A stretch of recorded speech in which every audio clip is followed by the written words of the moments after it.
Hello, everybody. My name is Marcos Tavares.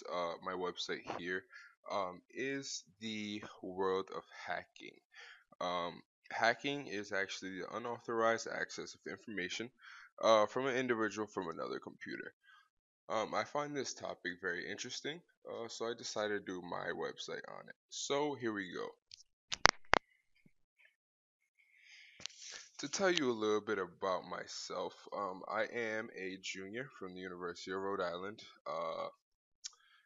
I'm studying business finance. I do enjoy computer activities such as graphic design, so this assignment here was very fun for me. So, like to take a look at hacking. Modern day hackings is obviously an issue. Anyone can get hacked if they release sensitive info like passwords, birthday information, credit card numbers, especially.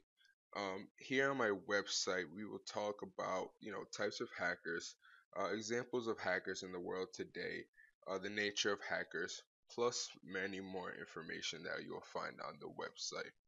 The website in general has a very classic design, very simple design. I didn't want to go too much, but it has a very nice, neat, organized design with a nice color scheme. Excuse me. So here, let's take a look at introduction. All right, to start off with the introduction, hacking is worldwide. Anyone with internet access or even the slightest of technology can get hacked.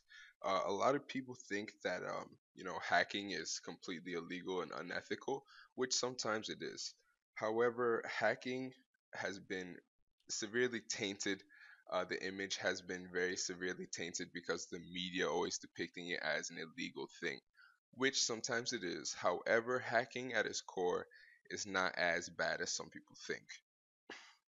With movies like war games, it's really hard to think that hackers, don't have the technical ability to do things like hack a military supercomputer, as is in the movie War Games. It is possible, however, that's not the goal of most hackers nowadays. Uh, Hackers, you know, pretty much love to problem solve, critical think, and just develop new ways in order to improve systems. And that's what I go about in this introduction here. Moving on to the next section, going into the background of hacking. Early hacking was a way to strengthen computer programs by infiltrating security, um, to intentionally expose the system's flaws. That's what hacking was really about, especially early on, especially in the 1960s. The earliest known hackers was a small group of MIT students who worked on MIT's proprietary system in the 1960s. Before personal computers got more popular, people like Linus Torvald from. Alright, moving on. Once personal computers from IBM and Apple became more popular, so did hacking. More computers essentially meant more hackers and more opportunity for hacking. Malicious hacking became prominent, and so did crackers. Crackers are what is normally known as the tainted image of hackers nowadays. Hackers are the ones who steal info, crack passwords, and bypass security systems that are unauthorized. And usually, when people think of hackers, they think of these malicious people, which are actually known as crackers. So, good hackers do not want to be known as crackers. Anyone nowadays can be a hacker, especially since all hacking is being able to problem solve and use fundamental skills such as coding languages in HTML and Python. So it's not something super hard to do. As long as you have commitment and motivation to actually do it, you can become a hacker. As long as you have the right motives, the right goals, and the right mindset, you'll be a hacker and not a cracker, hopefully. Moving on to analysis. Uh, in analysis, we take a look at, essentially good hackers versus bad hackers, which is very important to understand, especially when understanding the concept of hacking. Hacking, of course, like we already went over, uh, is not cracking. Cracking is very different from hacking. Hacking is best known for its advances in technology. People like Tosomu Shimura. I always have difficulty saying his name, excuse me, uh, is actually known for aiding the authorities on capturing another black hat hacker. This black hat hacked into, Tsumu's personal files, and as retaliation, Tsumu hacked into Kevin Mitnick, which was the black hacker that he originally had a problem with, cellular device, bugged it, and led to his imprisonment. So Tsumu actually set up Kevin Mitnick, which was a malicious hacker trying to hurt his files, and set him up for the FBI because he was wanted by the FBI.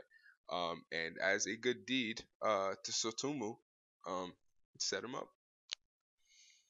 Taking another look at another white hacker, Steve Wozniak, which was which is still is the co-founder of Apple, is an excellent example of white hat. He is known to be an original phreaker, and a phreaker was early on hacking, which was pretty much hackers um, hacking phone system boxes in order to make free long distance calling. And this is exactly what Steve Wozniak did. He created a device called the Blue Box, which was an affordable device for college students for free long distance calling. So he used his hacking abilities for good, and allowed college students to make long distance calls absolutely for free. It was a business venture, however, but by paying the small fee, college students had this option. Finally, we take a look at Albert Gonzalez. He was the leader of infamous black hat hacking crew and cybercrime gang, the Shadow Crew. He was actually known for being a part of stealing stolen credit card information, and and eventually being responsible for over $4 million worth of identity fraud. So that's an excellent example of bad hacking and cracking at its finest. Albert Gonzalez was essentially responsible for over $4 million worth of identity fraud, and that is ridiculous. Moving on to our next page, relation here. On this relation page, we take a look how hacking relates to CSC in general. How does hacking tie into CSC? Well, as we look on this page, I take an emphasis on hacking's core values, such as problem solving, critical thinking, fundamental skills, and more. Many of these values are actually present in our CSC lessons. For example, designing a website in HTML, present in our web programming lessons and final project are fundamental skills of a hacker. So knowing coding language is only a small part of the culture, and it actually relates to CSC 101. I also state that if it wasn't for hackers like Linus Torvalds, who created and revolutionized open source software like the Linux program and operating system, by using his hacking skills, if it wasn't for his hacking skills, we probably would not be able to even write code such as HTML and CSS as easy as we did in these assignments, to be honest. It demonstrates how important hacking is to society as it helps advance technology and promote critical thinking and innovation.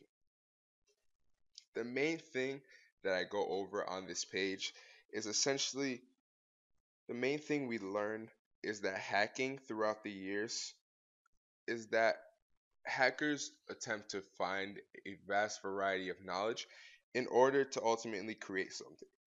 And that's exactly what we did in the CSC 101 class. We learned bits and pieces of information throughout the year in order to create the final project, which was actually the most fun that I had in the whole year. Finally, to conclude, um, the conclusion, I just go over all the things that I originally stated. Um, as you can see, I have the exact same picture here as I did in the beginning. I just really like that picture. I go over his core values. Um, I also go over what I originally say about how Albert Gonzalez, being an excellent example of black hat hacking, hacked many stolen credit card informations passwords, and just a whole bunch of other sensitive information that eventually led to $4 million in identity theft. But that's not what hacking is about. Hacking is about learning new information, critically thinking, and building upon something that someone has already done, but making it better. And also releasing what you've learned and what you've done to achieve your goals, and sharing it with the world in order for them to build upon it. And that's what hacking is about. We take a look at our references, which is pretty self-explanatory. In a total, I had 6 references, all from online sources, which were credible and excellent websites. One website that pertains to this whole topic as well is actually hackforums.net. It's a very interesting website. It has a whole bunch of, hack tech, code game, you know, hacking tips, tutorials for beginner, intermediate, and even advanced hackers. It has, I believe, over millions of users, and it's an excellent website. You should check it out. And that concludes my website. I hope you like it, and I hope you have a wonderful day.